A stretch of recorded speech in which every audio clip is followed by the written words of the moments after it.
ఈ రోజు నిన్ననే విడుదలైనటువంటి ఓ తండ్రి తీర్పు సినిమా ఎంత విజయవంతంగా ప్రదర్శింపబడుతుందో తెలుస్తూ ఉంటే చాలా ఆనందంగా ఉంది. దీనికి మూల కథ రచన చేసినటువంటి పెద్దలు, అలాగే దీనికి దర్శకత్వం వహించినటువంటి గౌరవనీయులు శ్రీ భీమవరపు ప్రతాప్ రెడ్డి గారికి, అలాగే నిర్మాతగా వ్యవహరించినటువంటి గౌరవనీయులు శ్రీ శ్రీరామ్ దత్తి గారికి, ఈ దర్శకత్వాన్ని కథా సంవిధానాన్ని అంతా కూడా పర్యవేక్షణ చేస్తూ ఎప్పటికప్పుడు ఈ సినిమా రిలీజ్ కావడానికి అన్ని విధాలు సహకరించినటువంటి కాంచనపల్లి రాజేంద్రరాజు గారికి, తర్వాత ఇందులో హీరోగా నటించినటువంటి వారికి వివి రెడ్డి గారికి, ఇతర నటీనటులకు, సాంకేతిక నిపుణులకు, ఈనాడు ముఖ్య అతిథిగా ఇచ్చేసినటువంటి మా మిత్రులు ఆత్మీయులు వెంకట్ గారికి,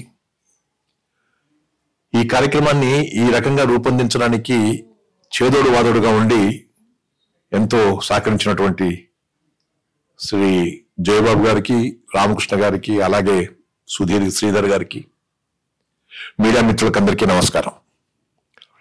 ఒక పిక్చర్ సక్సెస్ కావాలని చెప్పంటే దాని వెనక ఎన్నో కారణాలు ఉంటాయి. సమయం, సందర్భంతో పాటు ఆ కథలో బలం ఉంటే, కథలో ఔచిత్యం ఉంటే, కథలో సందర్భ శుద్ధి ఉంటే, అందరికీ అది హృదయానికి ఆకట్టుకునేట్టుగా ఉంటే చాలా గొప్పగా ఉంటుందనేటువంటి దానికి తార్కాణంగా నిలిచింది ఓ తండ్రి తీర్పు. ముందుగా దీనికి రచన చేసి కథను అందించినటువంటి పెద్దలు శ్రీ భీమవరపు ప్రతాప్ రెడ్డి గారికి నేను నమస్కరిస్తా ఉన్నాను. అణువణువున ప్రతి చోట కూడా చాలా గొప్పైనటువంటి మాటలు, సన్నివేశాలు, అందులో నటించినటువంటి నటీనటులు కూడా చాలా హుందాగా, గౌరవప్రదంగా, ఎంతో ఔచిత్యవంతంగా వాళ్ళు నటించడం అనేటువంటి చాలా గొప్ప విషయం. రాజేంద్రరాజు ఎప్పటికప్పుడు తాను పర్యవేక్షణ చేసినటువంటి గొప్ప విశేషం ఏమిటంటే, ఎక్కడ మెలకువ కావాలో, ఎక్కడ మలుపు తిరగాలో, ఎక్కడ ఏ రకంగా ఉండాలో వాటన్నిటిని కూడా ఎప్పటికప్పుడు సున్నితంగా డీల్ చేయడం అనేటువంటిది ఈ పిక్చర్లో చాలా గొప్పగా జరిగింది. ఒక తండ్రి పడే ఆవేదన, ఇప్పుడున్నటువంటి తరంలో పిల్లల యొక్క వ్యవహార శైలిని కళ్ళకు కట్టినట్టుగా చూపించడం అనేటువంటిది ఈ సినిమాలో మనం చూస్తాం. ఇవాళ తెలంగాణలో కానీ, ఆంధ్రప్రదేశ్లో కానీ, రాయలసీమలో కానీ తెలుగునాట ఈ పిక్చర్ నడుస్తున్నది అని చెప్పంటే కేజీఆర్ పిక్చర్స్ తరపున మా రామకృష్ణ, తర్వాత జయబాబు వాళ్ళు చాలా గొప్పగా సహకరించినారు. థియేటర్లన్నింటిలో కూడా వస్తున్నటువంటి వార్తలను, విషయాలను బట్టి దృష్టిలో పెట్టుకున్నట్టయితే చాలా మంచి రెస్పాన్స్ వస్తూ ఉంది. ముఖ్యంగా తల్లిదండ్రులు అనేటువంటి వాళ్ళ కళ్ళల్లో కన్నీళ్ళు వస్తున్నాయని చెప్పినటువంటి విషయం తెలుసుకున్న తర్వాత నిజమే అనిపిస్తుంది ఆ పిక్చర్ చూసినట్టయితే. కొడుకులు ఎలా ఉంటారా, కొడుకుల కంటే కోడళ్ళ కంటే ఎక్కువగా ఒక కూతురిగా కూడా తల్లిదండ్రుల పట్ల చూపించినటువంటి ఆ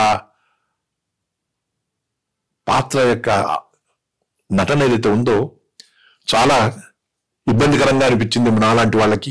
కానీ జరుగుతున్నటువంటి చరిత్ర అది, అనుభవం అది, ఎంతో మంది తల్లిదండ్రులు పడుతున్నటువంటి బాధ అది.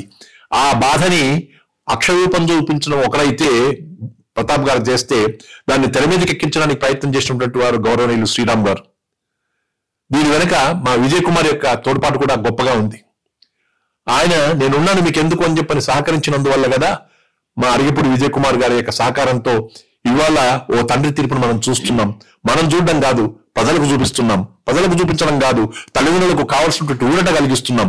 తల్లిదండ్రులకు ఊరట కలిగించడం కాదు, ఈనాటి తరానికి ఇది మంచి పద్ధతి కాదు, మీరు చేయాల్సినటువంటి పని ఏమిటో అని చెప్పని ఒక బాధ్యతను తెలిపినట్టుగా చేస్తున్నాం. కాబట్టి దీన్ని రిలీజ్ చేసినటువంటి రామకృష్ణ గారికి, జయబాబు గారికి, అలాగే ప్రదర్శింపజేస్తున్నటువంటి సినిమా థియేటర్ల వారికి అందరికీ కూడా, నిర్మించినటువంటి మా శ్రీరామ్ దత్తి గారికి, దర్శకత్వం వహించినటువంటి ప్రతాప్ గారికి, రాజేంద్రరాజు గారికి, నటీనటులకు అందరికీ, సాంకేతిక నిపుణులకు అందరికీ కూడా నేను నా అభినందనలు తెలుపుతా ఉన్నాను. ఒక మంచి పిక్చర్ తీసినందుకు మనసు నిండుగా ఉంది, చాలా ఆహ్లాదకరంగా ఉంది. అందరూ చూడాల్సినటువంటి చిత్రం చూస్తారని చెప్పి ఆశిస్తున్నాం. ఇందులో ఉన్నటువంటి వాళ్ళకందరికీ, పాల్గొన్న వాళ్ళకందరికీ కూడా శుభాకాంక్షలు. ఇక పాటల విషయానికి వస్తే, రచయితలు ఎంత గొప్పగా పాటలను రచించారో, ఒక దాసరి వెంకటరమణ అయితేనేమి, వెనుగల్ల వారైతేనేమి, రాజేంద్రరాజు కూడా రాశాడు కొన్ని పాటల్ని. పాటలు రాసిన వాళ్ళు ఎంత గొప్పగా దాన్ని రచించారో దానికి సంగీత దర్శకత్వం వహించినటువంటి నాకు కావాల్సినటువంటి అబ్బాయి మధుబాబు మంచి సంగీత దర్శకుడు అనిపించుకున్నాడు ఈ పిక్చర్ ద్వారా. వారికి కూడా నా అభినందనలు. అందరికీ మరొకసారి నా అభినందనలు తెలుపుకుంటూ ఈ పిక్చరు కొన్ని రోజులు కాదు కొన్ని వారాల దాకా కూడా ఇది నిర్వహించడానికి కోసం చెప్పని మీ అందరి సహకారం ఉంటుందని చెప్పని ఆశిస్తూ, తెలుగునాట ఇలాంటి సినిమాలు రావాలని చెప్పంటే తెలుగు ప్రేక్షకులకు అందరికీ కూడా నేను మనవి చేసేది ఏంటంటే ఇలాంటి పిక్చర్స్ ను ఆదరించాల్సినటువంటి సమయం వచ్చింది. ఈ సమయం ఆసన్నమైంది. కాబట్టి మరొకసారి నిర్మాతలైనటువంటి శ్రీరామ్ గారికి, దర్శకత్వం వహించినటువంటి ప్రతాప్ గారికి, రాజేంద్రరాజు గారికి, నటీనటులకి అభినందనలు తెలుపుతూ ప్రేక్షకులకు కూడా మరొక మంచి సినిమా చూస్తున్నామనేటువంటి ఆనందాన్ని కలిగిస్తున్నందుకు మరొకసారి వారికి నా అభివందనాలు.